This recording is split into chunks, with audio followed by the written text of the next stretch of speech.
Good evening, नमस्कार सभी viewers को मेरा प्यार भरा नमस्कार। साथियों, मैं आज पूरे दिवस काम से अवकाश पर रहा, लीव पर रहा।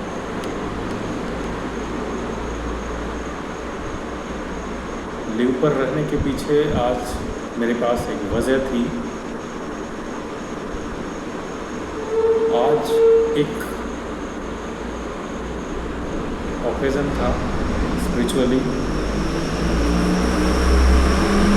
आज वर्ष की सबसे बड़ी एकादशी, जिसे निर्जला एकादशी कहते हैं या भीम एकादशी कहते हैं, वो था। आज पर्व था पूरा।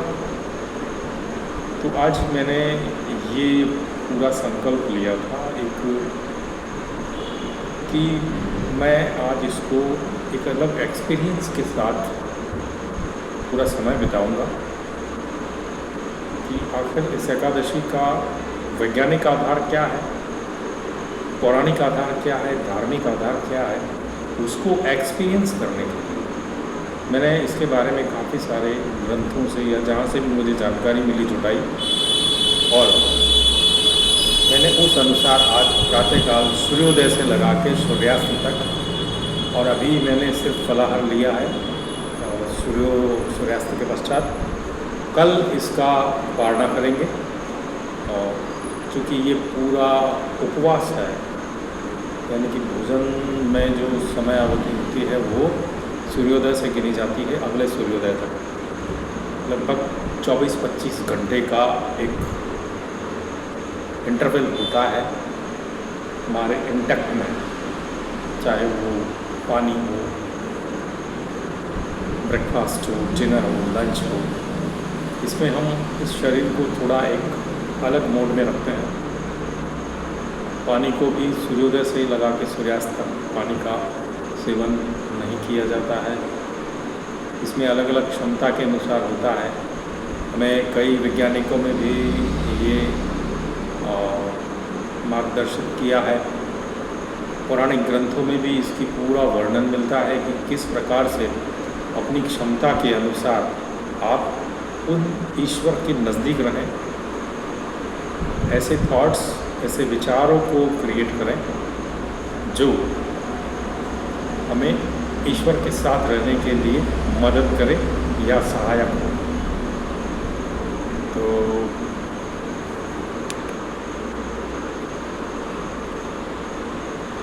इस पूरे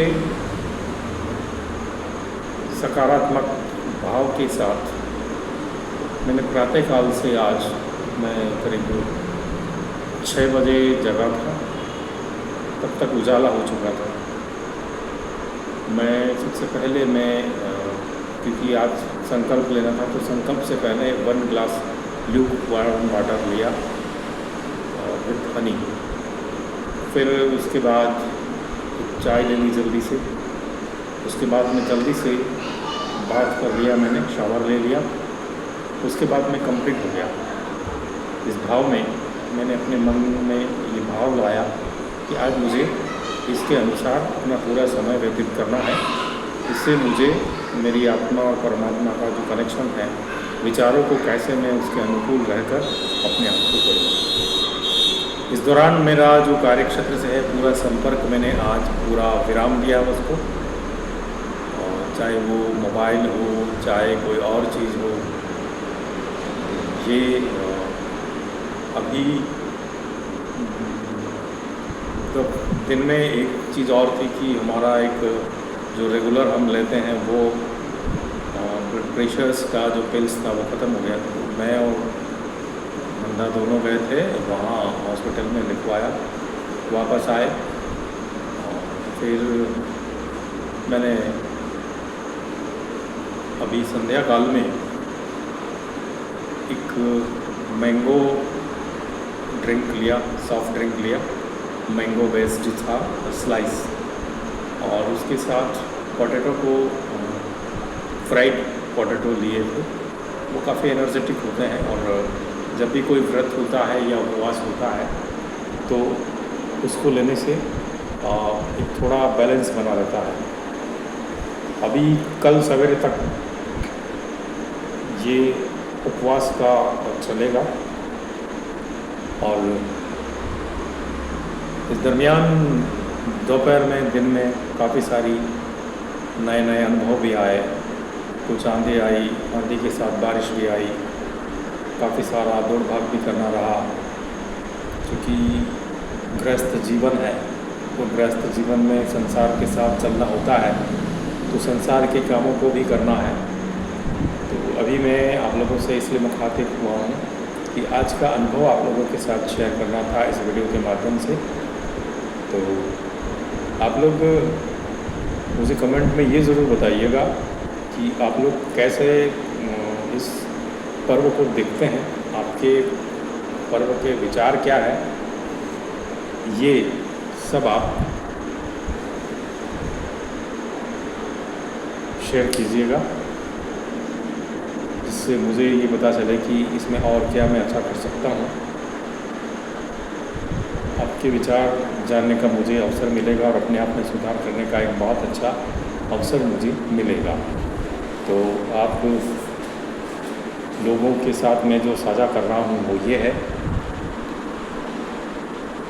कि ये भी एक अलग एक्सपीरियंस है जब आदमी कंसंट्रेट होकर अपने विचारों को, अपने भावों को देखता रहता है,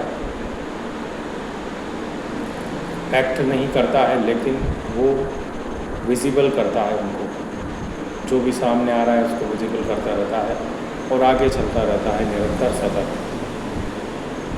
और हमारा यही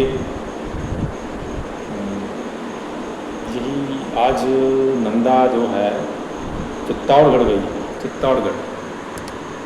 चित्तौड़गढ़ में क्या है, हमारे छोटे साहबजादे आदित्य, उनका ससुराल है वहाँ पर। हमारी जो बहू है वो वहाँ की है, साक्षी, जिनको आपने कई वीडियो में देखा है। उनकी नानी एकादशी का उद्यापन कर रही है। वो भी इस एकादशी के उस पर्व के उस उद्यापन में शामिल होने गई है नंदा। उद्यापन का यहाँ ये अर्थ जो मैं समझा हूँ वो मैं आप लोगों के साथ साझा कर रहा हूँ कि वो आभार प्रकट करना। उन्होंने इतने वर्षों तक उस भाव को, कई वर्षों तक इस भाव के साथ उन्होंने अलग अलग अनुभव लिए, अध्यात्म के लिए, विज्ञान के लिए। अब उनका वो आभार प्रकट कर रहे हैं कि भाई अब ये मेरा पूरा हुआ, अब हमारी शरीर की क्षमता नहीं है, अब हम इसको आगे।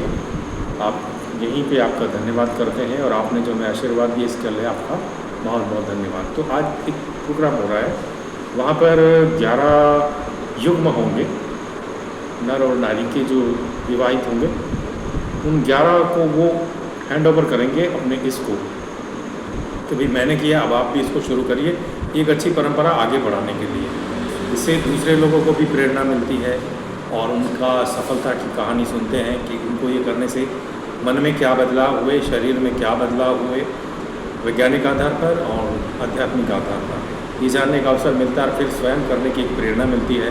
जो स्वयं से प्रेरित होते हैं वो लेते हैं इसको और आगे इसको जारी रखते हैं।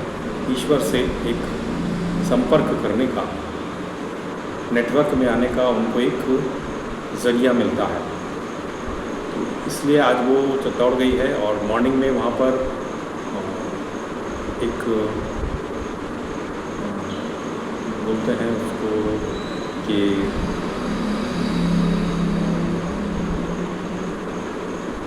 उद्यापन का जो भोजन होता है वो करते हैं, भंडारा जिसको बोलते हैं। वो कल सवेरे आयोजित होगा, उसमें नंदा भाग लेगी। उसके बाद वो यहाँ वापस घर को लौटेगी। तब तक मैं कल, आज रात्रि में ठीक है थोड़ी देर जागरण करना पड़ेगा, क्योंकि उपवास के दिन कहते हैं कि थोड़ा जागना चाहिए। तो यहाँ वो प्रातःकाल आएगी, तब तक मैं पारणा करने के लिए कोई और जो खाद्य सामग्री है उसका अरेंज करके उसको मैं इंटेक करूँगा और इस एकादशी के व्रत का पूरा वो करूँगा। हाँ, अभी एक और चीज़ आई कि वो जामुन होते हैं ना, जामुन, वो भी अभी हमारे घर के ऊपर जो रेंट पर रहते हैं और वो लेके आए। हमारे साथ शेयर किया उन्होंने जामुन को। जामुन बहुत गज़ब के थे। इस मौसम में जामुनों का आना होता है, तो जामुन खाने के बाद एक अलग सी एनर्जी मुझे फ़ील हो रही है अभी। बहुत पके हुए जामुन थे और अच्छे थे, कड़वे नहीं थे और अच्छे मीठे थे। जामुन तो आप लोग भी जानते हैं, आप लोगों को मालूम है कि जामुन का कैसे होता है मामला। तो साथियों, ये आज का मैंने आपके साथ शेयर करना ज़रूरी समझा कि एक बहुत बड़ा पर्व है, साल में एक बार आता है। इस एकादशी के बारे में जो माइथोलॉजिकल पौराणिक इसका जो वर्णन है, वृत्तांत है, वो मैं आप लोगों के साथ शेयर करूं कि सभी लोग वर्ष में माह में 2 एकादशी आती है, वो सभी व्रत करते हैं। लेकिन इस एकादशी के दिन जो पांडव थे हमारे, सभी लोग करते थे, लेकिन भीम एक ऐसे थे शारीरिक सौष्ठव वाले व्यक्ति, उनको बड़ी भूख लगती थी तो वो नहीं कर पाते थे। तो उन्होंने एक दिन पूछा कृष्ण से कि वासुदेव मुझे बताइए, मैं ये नहीं कर पाता हूँ, क्या करूँ मुझे बताओ, मेरे से ये नहीं होता है, मेरी क्षमता नहीं है, मुझे भूख के आगे मैं हथियार डाल देता हूँ। तो श्री कृष्ण जी ने उनसे कहा था कि देखो भैया, मछली भैया, भीम को वो मछली भैया बुलाते थे, ऐसा है कि तुम पूरे वर्ष ना करो कोई बात नहीं, लेकिन ये जो ज्येष्ठ मास की एकादशी आती है, इसको भीम एकादशी, निर्जला एकादशी कहते हैं। इस दिन तुम ऐसा करना कि कुछ भी मत लेना, पानी भी मत लेना, भोजन भी मत लेना, और सिर्फ ईश्वर के साथ निवास करना। तो भीम ने हिम्मत जुटाई और वर्ष में ये एक उपवास उन्होंने करना शुरू किया। तब से ये प्रचलन में आया कि जो कोई एकादशी नहीं कर सकता है, अगर ये साल में एक भी कर ले तो उनको सारे एकादशियों के बराबर लाभ उसको मानसिक और शारीरिक प्राप्त हो सकते हैं। और तब से इसको निर्जला एकादशी के साथ भीम एकादशी भी कहा जाता है, भीम एकादशी। तो तब से ये भीम एकादशी पड़ा, क्योंकि इस एकादशी को भीम जैसे महाबली भी कर सकते हैं, तो उनको ये नाम दिया गया। इसे निर्जला इसलिए कहा जाता है कि इस दिन जल का सेवन भी नहीं करते हैं कुछ लोग, श्रद्धावश, दृढ़तावश, और अपने कई स्वास्थ्य के कारण भी हैं। ईश्वर के साथ साथ अगर हम स्वास्थ्य की कामना करते हैं तो ईश्वर से हमें बहुत सारे अच्छे आशीर्वाद प्राप्त होते हैं।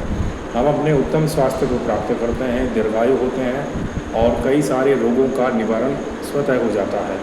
ऐसा उपवास और व्रत के बारे में वैज्ञानिकों ने भी बताया है और अध्यात्म में भी हमारे इसका वर्णन मिलता है। तो साथियों, मैंने आप लोगों के साथ आज का ये शेयर किया जो मेरे पास था। मुझे लगा कि मैं आप लोगों से बताऊं, अपनी जानकारी शेयर करूं। तो साथियों, आज के इसको लाइक करिएगा, कमेंट करिएगा, शेयर करिएगा, और अगर आप पहली बार इस वीडियो को देखने के लिए आए हैं तो सब्सक्राइब करना मत भूलिएगा, और सब्सक्राइब करने के बाद इसका बेल आइकॉन के उसको हिट करिएगा। उससे जो आप नोटिफिकेशन ऑन करेंगे तो मेरा जब भी कोई एक नया वीडियो होगा तो आपको नोटिफिकेशन मिलेगा, तो उससे आपको मेरे भाव जानने का एक सूचना आपको मिल जाएगी। तो साथियों, आज के इस वीडियो को यहीं करते हैं बंद। आप सभी का बहुत बहुत धन्यवाद, थैंक यू, शुक्रिया, धन्यवाद, आभारम। आज के इस पावन पर्व पर आप सभी का कल्याण हो, सभी उन्नति प्राप्त करें, सभी खुश रहें, प्रसन्न रहें, खिलखिलाते रहें, मुस्कुराते रहें। ये ऐसा मेरा भाव आप लोगों का है। तो धन्यवाद, मिलते हैं फिर अगले वीडियो में। Thank you.